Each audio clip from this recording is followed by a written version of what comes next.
last messenger, Khatamun Nabiyyin, Hazrat Muhammad sallallahu alayhi wasallam.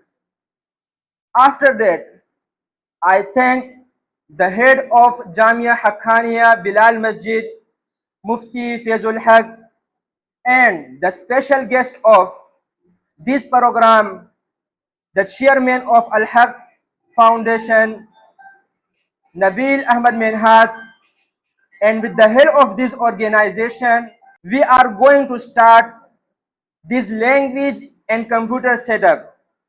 And I welcome all the guests and the teachers in this program.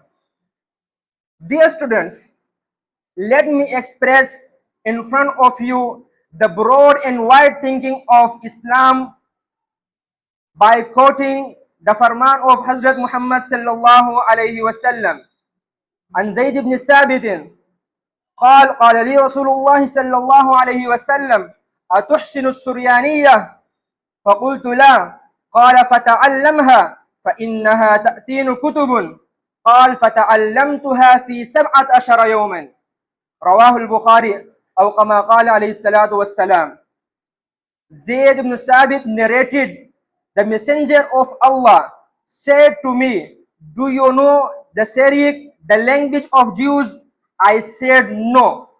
He said, learn it, because I do not trust the Jews to write for me.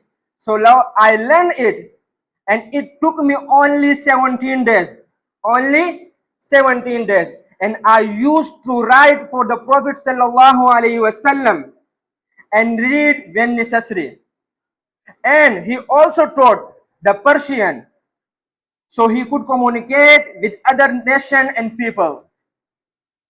So I suggest you and myself, we should update ourselves. We have to learn the technology, and we should face the problems and the challenges. But one thing, with these all things, do not forget, never ever forget the ahkam and the orders of Almighty Allah and the teachings of Islam and Prophet sallallahu alaihi wasallam. After these all things, once again, I thank the special guest Nabil Ahmad Minhaz, and I would like to call him to come here on the stage and share some words in front of you. Mr. Nabil Ahmad Minhaz.